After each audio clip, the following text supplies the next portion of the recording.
What's up, everyone? Welcome into DodgerHeads, presented by DodgerBlue.com. My name is Jeff Spiegel, going solo tonight for the live post-game show. Dodgers fall 6-4 to the Braves. Thanks to all those sticking around. I know we had technical difficulties the first time we tried this tonight. We're back, and we're here to do it. So the Dodgers, again, they lose 6-4, the second game in a series against the Braves tomorrow. The rubber match to see who wins the series. But the storyline tonight is Clayton Kershaw.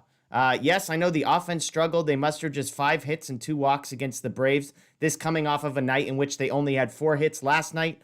The Braves gift them 2 unearned runs. They commit 4 errors. The Dodgers can't get it done. And again, the storyline, the main thing we're going to talk about tonight is Clayton Kershaw. Clayton Kershaw's final line, 6 innings, 8 hits, 1 walk, 9 strikeouts. At that point, you say, all right, not his best. 5 earned runs for Clayton Kershaw. That's the 4th time in his last 7 starts he's allowed 4 or more home runs. It's 3 of his last 5 with 5 earned runs or more, including back-to-back starts with 5 earned runs for Kershaw. He allowed 9 hard hit balls tonight. And so that's the big one for Clayton Kershaw and the Dodgers is, who is Clayton Kershaw at this point in the season? Now, what I would say to you is do not panic. I know it's been a rough stretch since the beginning of May on. Like I said, 4 of his last 7 starts with 4 or more earned runs, but this is Clayton Kershaw. He's going to figure it out. This is a guy who, his stuff is diminished, yes, but it's been diminished for the last couple of years. This is a guy who knows how to pitch, who knows how to throw strikes, who knows how to get outs, and he's just struggling. I mean, tonight, we're going to talk about it in a moment. The key from tonight was sequencing.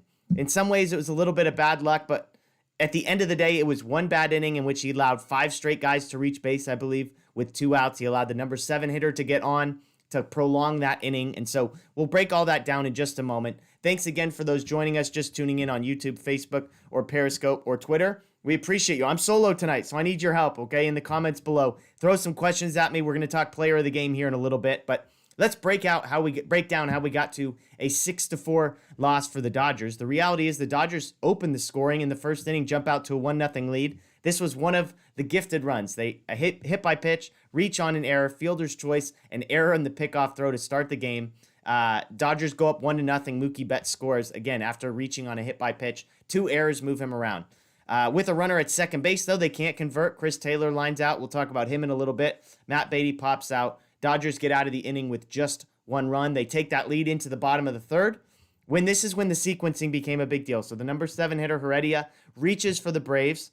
The Dodgers, Kershaw is able to get the number 8 hitter, the number 9 hitter. Morton trying to bunt him over, can't get. So they got a runner at first with 2 outs. This is where thing goes wrong. Acuna walks to give him first and second. Freeman singles and a run to tie the game. Albies 2-run double, 3-1. Ground ball to Lux. Lux keeps the ball in the infield to save the run but can't make the throw. Swanson cleans it all up with the double. All of a sudden, the Dodgers are up 5-0. Again, Acuna, Freeman, Albies, and Riley and Swanson all reach with 2 outs. That's the story. That's the story of the game. And it goes back to sequencing. The Dodgers enter that inning. Clayton Kershaw had retired all 6 batters he faced, which meant he got 7, 8, 9 in that key inning. The 7th guy reaches. Kershaw needed a 1-2-3 inning. The Braves lineup is so top heavy. 1 through 4, maybe 1 through 5, depending how Swanson looks, is where all the power is. That's where all the ability is. Once you get past 5, it's not dangerous. The problem is Kershaw allows number 7 to reach. They come back around. He can't get the double play ball, and all of a sudden it's off from there. He walks Acuna. Again, Freeman single, Albies double, Riley infield single, and then Swanson double to clean it up. I will say, Dodgers, I love the response. They go down 5-1. You don't know what you're going to get. The Dodgers come right back. Cody Bellinger single and a stolen base. Chris Taylor single. Matt Beatty single. 5-2, nobody outs. Lux single. So now you've got the bases loaded with nobody out.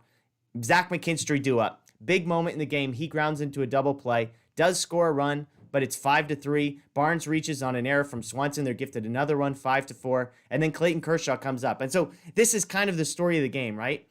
The Braves, when they are in a moment where it's a rally, the top of their lineup was due up. For the Dodgers, they get into a little bit of a rally. McKinstry, Barnes, Kershaw, the 3 hitters due up with the bases loaded. McKinstry double play. Barnes reaches on an error. Kershaw strikes out. They do cut the lead to 5-4. The Braves extend it in the 7th. Blake Trinan, who has struggled, he was scratched, unavailable last week, pitched the next day, hasn't necessarily looked totally like himself. He gives up a home run to pinch hitter Abraham Almonte, 6-4. Acuna singles and steals second. Freeman walks. They have a double steal to put runners at second and third. Somehow Trinan gets out of all this with the strikeout. and Adrianza grounding back to him to end the inning. But the Dodgers couldn't do anything from there. I noted this on Twitter. A.J. Pollock reached as the leadoff hitter in both 6th inning and the 8th inning. They couldn't even move him over. I'm not even saying they couldn't score. He never moved. He stayed on first in both of those situations. And so that was the story of the game for the Dodgers. They came into this. I know they scored a lot of runs yesterday, but the Dodgers have 9 hits in 2 games. Okay, I know they had 8 walks yesterday. They had just 2 today. But 9 hits in 2 games is just not going to get it done. The Braves tried to give this one away. 4 errors and 2 unearned runs. For a team like the Dodgers, that should be an easy victory, but they can't do it. So let me go into the comments here and see what people are saying. Some people commenting Justin Turner struggling. Mookie Betts 0 for 4 with a strikeout. Justin Turner 0 for 4 with 2 strikeouts. Here's the comment. The first comment, Chris Taylor should be batting in the 2-hole. Here's the thing. Chris Taylor actually, in my opinion, had this toughest game from an offensive perspective. First at bat, he's got a runner at second base with no outs. He lines out. Second at bat, he gets a single as part of the big rally, but then his 3rd and 4th at bat in the 5th and 7th inning were crucial. Runner at first in the 5th inning, strikes out looking. Runner at first and 2nd in the 7th inning, strikes out again. He watched the first 2 pitches. He just looked off. There was something, he was just watching pitches right down the middle of the plate, so I'm not really sure there. Laura points out Kershaw not at his best. We had our chances. Hawaiian Kira, seems like the Dodger offense cools after a game with a large number of runs. I mean, again, you could argue the offense struggled last night. 4 hits. Yes, I know they scored a lot of runs. They worked walks. I'm not discounting that. But is the offense figuring it out? Drawing walks is one thing. Being able to get hits isn't it? THP points out 2 earned runs. The Dodgers only scoring 2 earned runs is not great. Robert points out, like I said, only 5 hits. Zach McKinstry, rally, killer. It was just a tough one. I mean, he's still coming back from his injury and his rehab stuff, but we'll see what that happens. THP, I agree. Yesterday, 8 walks. You shouldn't be swinging. 4 hits is understandable in that situation. Sometimes I wonder if that puts a team sort of behind the 8 ball, because if you go into a game like yesterday where you're so committed to taking pitches, all of a sudden you wake up the next day, you got to swing. Is it in your mind a little bit? I don't know. Some people asking, Mookie Betts to the injured list. We were talking about that. Then he had a great stretch of games, so it's hard to say what you want to do there. But let's talk Clayton Kershaw. I mean, again, you look at the stat line, and there's a lot of ways to look at it. You could say 9 strikeouts and 1 walk in 6 innings. That's a great outing. You could say 8 hits in 6 innings. Okay, average. The key, though, 9 hard hit balls, 5 earned runs. And again, it's the sequencing. This is the beauty and the curse of baseball, right? Is it doesn't necessarily matter how many hits you give up in a game. It's when you give them up. Kershaw gets 2 outs in that critical 3rd inning, and he just can't get out of it. He walks Acuna, Freeman singles, Albies doubles, Riley infield single, Swanson double, and all of a sudden it's 5-1. And that was it. We just talked about there's 4 of the 8 hits that Clayton Kershaw gave up with 2 outs, in addition with the walk penned in there. So, we'll see what happens. But John commenting on Facebook, Kershaw's done, fastball 90-91. His fastball's been 90-91. Right? Like, it might be a tick down, but Kershaw hasn't been throwing his fastball by people in 3, 4, 5 years. So to act like at 91, 92, there's a massive difference between 93, maybe touching 94 where he was in the last couple of years. I just don't see it. I think Kershaw's going to figure it out. I think he knows how to pitch to the corners. I think that slider is as good as it has been. I think the curveball, which we didn't see a ton of, surprisingly, tonight, obviously is a weapon for him. I think he's just in a rut. And look, if there's anybody in baseball that I trust to figure it out, it's Clayton Kershaw. Yeah, there's people in the comments saying the Dodger pitching is terrible. I mean, these are people, I'm guessing Mr. Death is not much of a Dodger fan, guessing he's not really following this team. Even in the midst of the broadcast, they showed you Dodgers starting pitching this year is basically first in every single category possible. So what are you going to do with that? But the other key for the Dodgers here was they weren't able to convert. The Braves bullpen comes into this game with a 4.90 ERA on the season and fires 4 shutout innings against the Dodgers. And that's the difference, right? I mean, they were talking about it on the broadcast saying, I don't know how many times this has happened, but they go Minter, Jackson, Matzik, Martin, and Smith. 1 hit. 1 hit in 4 innings. They did 1 walk. So the Dodgers had 2 base runners, A.J. Pollock, both of them, 2 base runners in 4 innings. The Braves bullpen gets 6 strikeouts. And that's the key. I mean, when Morton comes out of the game, he'd throw 94 pitches. The Dodgers hadn't necessarily got to him. 5 base runners in 5 innings, 5 strikeouts. So he was fine, only 2 earned runs. But then you get to the Braves bullpen, like I said, shy, just a tad under 5.00 ERA on the season. So 4.90, excuse me, 4.90 on the season. And the Dodgers can't do anything. Dodgers end up with 4 shutout innings against that bullpen. And that's the key. Now, obviously, Max Muncy, the best hitter the Dodgers have had of late, he was out. Corey Seager's still out. It was an off day for Will Smith. Albert Pujols came in as a pinch hitter late in the game. A.J. Pollock, off day for him. He came in as a pinch hitter. But that's what's going to happen. And, sometimes these days are just going to happen. But I think it is interesting. Look, there's lots of nights we've come on here, Daniel and I, and we've criticized the Dodger, Dave Roberts, and some of the decisions he's made. I don't think this is it. I don't think this is anything that Dave Roberts has done.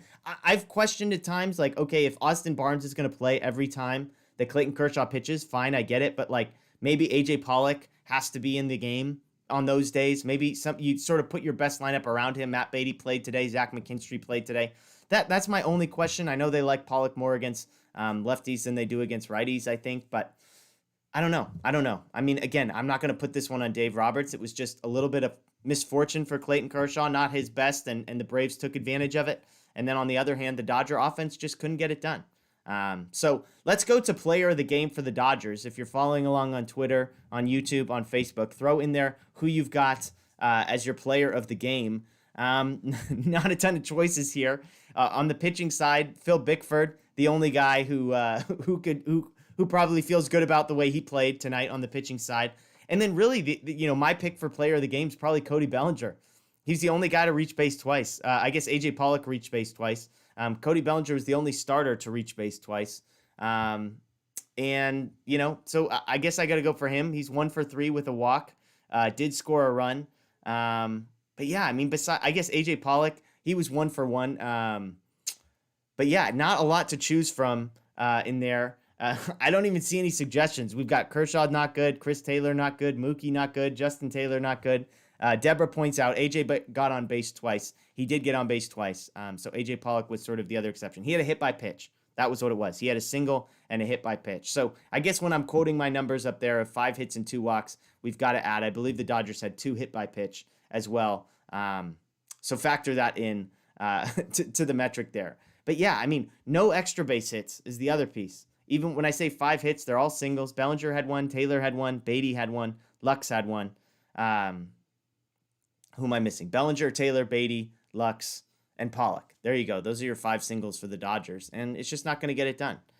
Bellinger also had a stolen base. Jeffrey Horn, that's a great point. So add a cherry on top to Cody Bellinger's illustrious case for player of the game tonight. Robert Rocha says, flip a coin. Yeah, I mean, I don't know. Phil Bickford doesn't deserve it for 1 scoreless inning coming in a game they're losing. People that have followed the show know that I like Bickford. I did find out tonight that he went to my rival high school, so I'm not necessarily super thrilled about that, but I like Bickford. He looked good tonight. Laura wants to know what's up with Will Smith. Will Smith's been pretty good. I mean, if you look at some of the underlying metrics and just, I don't think he's been superstar level Will Smith, but I think he's been really good. I wish, obviously, he played more, but they've made the decision that Austin Barnes is going to catch every time that Clayton Kershaw pitches, and that means Will Smith's not going to play. It means he's going to be the last guy off the bench, and so that's a tough one there. But, yeah, any other questions, you want to throw those into the chat, and then we can do a quick preview. Tonight's going to be a shorter show than normal, just because it's just me. Daniel's on vacation, taking a break after the Lakers season ended. But he and I will be back on Monday to record our normal show, and then he and I will be back doing a live post-game show next week as well. So looking ahead to tomorrow, Sunday's matchup, Max Fried versus Trevor Bauer. It should be a good one. Max Fried coming off a pretty rough start, 3 2/3, 5 earned his last time out. He had allowed just 1 or fewer earned runs in all of his previous 4 starts. Comes into the game with a 5.35 ERA, but has a 3.91 FIP. So this is a guy that the underlying metrics say is well underperforming what he should. You know, the predicted ERA is about 3.91. His actual ERA, 5.35. He is a lefty. We know the Dodgers traditionally have struggled against left-handed pitchers, and so we'll see if that continues. But on the flip side, you've got Trevor Bauer. Again, another guy coming off of a rougher outing. The last time out was just his second time he's allowed more than 2 earned runs on the season. So Bauer versus Fried, we'll see. I think the expectation is that Max Muncy probably won't be available tomorrow. I think they're saying they're going to hoping to wait till the Monday off day and then see if he's ready for Tuesday. So Muncy probably out again. Hopefully back Tuesday. Deborah points that out as well. But we'll see. AJ Pollock should be back in the lineup. Will Smith should be back in the lineup. Those two guys, in my opinion, are pretty substantial upgrades over the guys they'll be replacing. Laura asks, Austin Barnes dodging a bullet. Yeah, that was another big moment. Barnes reaches on the air that scores a run, and if you found a still frame of his foot touching the base, it's not great. It was almost like he rolled his ankle and then smashed it into the base. So he was clearly hobbled throughout the rest of the game. I don't think he reached base the rest, and obviously as a catcher, there's not a lot of mobility. The flip side is you're crouching on that ankle, so that couldn't have been comfortable, but be curious to see what happens there. Obviously, Barnes, again, has been Kershaw's personal catcher. We know the Dodgers have depth. Keibert Ruiz has been tearing it up in the minor leagues. And then obviously Diego Cartaya, who's a few years away, has been tearing it up as well. But we're obviously hoping that Austin Barnes is okay and able to stick around there. Laura asks, is Corey Seager back before the All-Star game? We'll see. I heard today they were going to take some scans on his hand to sort of get an update. I think they said 4 to 6 weeks initially. It's been 3 weeks. So who knows? Obviously, we know the Dodgers are going to be cautious. The last thing they're going to do is rush him back in any way, shape, or form. I would imagine he probably has to do some sort of a rehab assignment at some point, and that'll give you probably a 3, 4, 5 day head start on when he'll be back. So until we hear about a rehab assignment, I would expect that Corey Seager's at least a week away from that. But I mean, realistically, we're probably 2 weeks at least. Jeffrey Horn asks, any concern about Treinen, especially his ability to hold runners? Yeah, I mean, we've talked on this show about the Dodger bullpen. Treinen's a guy I trust, but the problem for Treinen, his walks and hits per inning pitch is not good this year. So it's 1.25, my guess, maybe even higher after tonight's game. And that's just not elite. I mean, if you're putting on at least 1.25 base runners every time you come out, that's a problem. And then Jeffrey, to your point, he can't hold runners on. So as soon as Acuna got on, the broadcast is saying he's going to steal second, he's going to steal third. Neither of them were particularly close. And it's one thing if you're can't hold runners, like if you're Kenley Jansen. Kenley Jansen can't hold runners, but he's been so dominant that somehow it hasn't really mattered. Treinen has struggled. As you know, again, I mentioned at the top, this is a guy who was held out of a game about a week ago. They didn't really say why other than saying he wasn't really feeling like himself. He comes back the next day, pitches, and he's been, hitter okay, I suppose. But tonight, he was fortunate to get out of the situation that he was in. He gives up the pinch hit home run. He loads the bases and then gets out of it.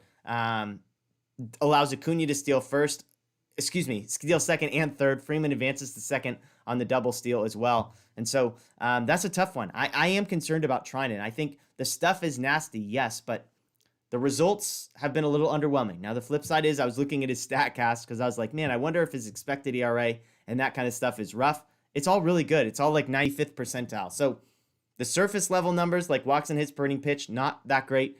The below the surface level StatCast has been positive for Treinen, so that's good news there.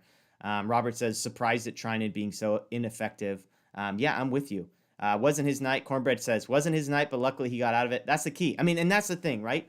Like if I asked you who was better tonight, Clayton Kershaw or Blake Treinen, I think we'd all say Clayton Kershaw. 9 strikeouts, 1 walk in 6 innings, and yet Kershaw's sequencing is brutal. He gives up all those hits in a row, and everybody scores. Treinen sort of sequences it right, His walks came at the end of the inning. His hits came at the beginning of the inning. He gets a strikeout. He gets the ground out back to him. He leaves with just 1 earned run. Clayton Kershaw, 5 earned runs. So not an apples-to-apples comparison, but I think there is something there. Deborah says, I was hoping Pujols would go yard tonight. There was the one pitch he thought, he knew he didn't get it, but he was mad that he had missed it. He felt like it was a pitch that he could have hit. So absolutely there. So Dodger Baseball says, Treinen's past 3 outings have been bad. First the Buster Posey home run, then the go-ahead RBI in the 9th, now this. He was amazing to start the year. Yeah. And we'll see. I mean, remember, we're crossing the threshold basically of when last season would have ended. We're right at that 60-game-ish mark. And so, yes, they've had an off season, but the Dodgers obviously go all the way, win the World Series. So they had the longest season of anybody last year.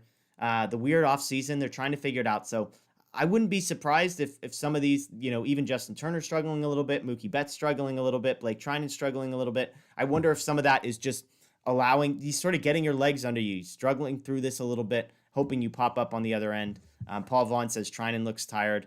Cornbread, I'm a Treinen truther, but he's been off lately. I mean, Daniel, who normally is on with me, he's a big Treinen guy. I've always sort of had him down a little bit. I probably would trust Victor Gonzalez more than Blake Treinen. Kenley Jansen would be most. But I mean, you can't argue with the stuff. I mean, the strikeout that he got of Riley, the slider that starts in the middle of the plate and ends up a foot out. I mean, you can't argue with that. He did get a little fortunate. I remember thinking back on that Albies at bat. He had just walked Freeman on 4 pitches, and Ozzie Albies swings at 3 pitches out of the strike zone. Riley does basically the same thing in the next at bat, and that's sort of how he gets out of that. So we'll have to see. Let's get to a couple more questions here. Deborah Young, will the Catman be back before we have another ball game? The answer is yes. Tony Gonsolin is expected to start, I believe, Tuesday. Someone correct me if I'm wrong on that, but he's expected to start Tuesday. He is with the team. I don't believe he's been activated yet. They're going to wait until save the roster spot as long as possible. But yeah, he should be pitching Tuesday. He was a little under the weather his last rehab start, and so I think they were hoping to get him up closer to 75 pitches. He only got to 60, so I wouldn't expect a full start, but maybe you get 3-4 innings out of him and go from there. Laura Lara mentions Gratterall being close. Interesting story about Gratterall today. This is a guy many people, again, he's like Treinen. You see the stuff, it's filthy. He couldn't convert to strikeouts last year. He missed a bunch of the offseason, was a little hurt. There's been some mystery about why, other than Dave Roberts saying he didn't have as much time as some other folks did. And basically, he is done with his rehab assignment. He had just been optioned down to the minor leagues. They didn't think his stuff was there yet. They didn't think he was ready for it. And so he's not on a rehab assignment anymore. He's not injured anymore. He just needs to work on his stuff and get his stuff there together. So that's a big one. Hawaiian Kira asks, who do you think needs to be a spark in the offense? I mean, we talked about this last week. I think Mookie Betts is key. If Mookie Betts is getting on base a couple times a game, good things tend to happen. I think Cody Bellinger has struggled since coming back. Obviously, he had the grand slam, but aside from that, the batting average is nowhere near where you'd want it to be. Zach McKinstry has struggled. He was a guy expected to sort of lengthen the lineup. Justin Turner is in a bit of a slump himself, and so it was Max Muncy. He's gone. Chris Taylor's been really good, but he looked really bad tonight. So I would say Mookie Betts is the guy at the top of the lineup that you'd love to see get things going. Chris Taylor continued to be solid. Justin Turner's been okay. Cody Bellinger figures things out. If those 4 guys can do that, the rest of the lineup will be okay. AJ Pollock will figure it out. Gavin Lux will figure it out. Zach McKinstry will figure it out. So that's where I would be looking. Jeffrey Horn asks, should Bickford be getting more high leverage situations? Confused why Dave seems to think he's still a low leverage guy. Yeah, I mean, let's remember, this is a guy who was was designated for assignment by the Brewers. So the track record is small. Him and Nate Jones, both of these guys were available late for a reason. And so I don't blame Dave for kind of bringing him along slowly. I think, was it Pierzynski on the broadcast tonight said something like, hey, the way you earn high leverage roles is to be good in low leverage roles. And he has been doing that. He doesn't throw upper 90s. He's sort of 93, 94, 95. He's got a slider, but he's been really good. So I think the Dodgers have depth at the back end of their bullpen now with Jansen, Gonzalez, Treinen, David Price, I would put in that category. Jimmy Nelson's another guy. So those 5 are all 5 I trust more than Bickford. Nate Jones, I think, is in the conversation with Bickford. So those guys are probably 6th and 7th. So it's not so much do you trust him as much as maybe you just trust those other guys a little bit more. Let's see, a bunch of other questions in here. I appreciate the questions, keeping us going. David Kim says, still missing Verdugo. Yeah, I mean, the Dodger outfield has been so deep. Jock Peterson, right? Another guy we're missing now. But for so many years, we didn't have a place for those guys. Just some bad luck with injuries and stuff like that. Do you think Pujols is making tweaks to his swing with the new hitting coach the way Yoshi is, or sticking to his exact same approach? I'm guessing exact same approach. If you looked at Pujols' exit velocity numbers when he came over from the Angels, they were actually really good. So the problem wasn't his ability to hit the ball. His strikeout rate was really, really low. It wasn't his ability to hit the ball or even to hit the ball hard. It's just that he's old. I mean, like if he hits a ball on the ground, it's an out every time. And that's what happens a lot. So he's not ever beating anything out. The infield can play a lot deeper against him, so it's a lot harder to get a ball through. I just think Pujols is who he is. I can't imagine he's changing anything. Laura asks, is Gavin trending down? Yeah, I mean, man, I'm a Lux believer. I think he's been fine. Like, I don't think he's been terrible. He obviously had a really bad stretch. He had a really good stretch. He's kind of settling into the middle now. I think we overanalyze Gavin Lux in a way that we probably don't overanalyze some of these other players where, every 3 games, it's like a referendum on him as a prospect. I think Lux is fine. Yes, I mean, trending down, yes, it's not as good as it was. I was hoping that he would be able to sustain it, but who knows? Paul asks, are the Dodgers pitchers being looked at for foreign substances? Yeah, I mean, I think everybody's being looked at for foreign substances. Um, you know, I think Trevor Bauer is obviously the poster child for two reasons. One, because he was a guy that was hypercritical of everybody else, calling people out and saying, "Hey, how did all the Astros pitchers get their spin rates to jump?" And baseball didn't do anything about it. And then it sure seems like Trevor Bauer started doing some of the same stuff because his numbers jumped up. Now, maybe that's driveline stuff. I don't really know. But there was a lot of talk this past week, if you've been following the dialogue. Josh Donaldson, in a press conference of the Twins, called out Garrett Cole by basically like, oh, interesting. A bunch of guys in the minors get suspended for pitching substances. Garrett Cole's next start, all of his spin rates are way down. So who knows? I mean, we'll have to see with some of the Dodger pitchers. A guy like Bauer, I think, especially tomorrow, are his spin rates way down? Or is he able to keep them up? Do they check him? I think they are. Major League Baseball is going to do this, and I think it's widespread. I mean, I'm not going to point fingers at any individual people. Again, I think the more high profile you are, the more under scrutiny you will be. A guy like Kershaw, whose velocity isn't where it used to be, and a guy who has been doing this for so long, he's not going to be under the microscope. But I think the Bauers, the Buehlers, the Uriases, those types of players just are. Even Kenley Jansen, like maybe his stuff's ticking up again. Is that why? So I'm please understand, I'm not saying any of those people are doing it or are cheating. I'm just saying, to the question of will anyone be looked at? The answer, I think, is yes. I appreciate all these questions. Let's keep it going here a little bit. Dodgers, Chavez Ravine on YouTube. What do you think of Zach McKinstry? I think he's really good. I don't think he's as good as he was playing at the beginning of the season. I think that was probably a little unrealistic. I think he's probably pressing a little bit coming off of the rehab assignment. And since he's come back, he hasn't been very good. He hasn't been able to put the bat on the ball very often. Tonight he comes up in that big spot, grounds into a tailor-made double play. So I'm high on McKinstry long-term. I think he's definitely an upgrade over the Sheldon Noiseys, the DJ Peters of the world. But I just, the Dodgers could use him at full health right now, and he's not in his stride. Robert asks, how do you think the NL West is going to finish? Still believe the Dodgers can win the West? Yeah, the Dodgers, I believe, after tonight's loss, are 2.5, maybe 3 games out of first place. They are in third. Yeah, once Corey Seager gets back, once Gonsolin starts pitching, the bullpen is pretty much at full strength right now, with the exception of a couple guys that aren't expected back anytime soon. I feel really good about the Dodgers. I just think that the lineup is going to power through some people. I think some of the Giants, for example, played a little bit weaker schedule than the Dodgers, I believe. So I think the Padres are for real. I think the Giants will fade a little bit, but if you're asking me to bet right now,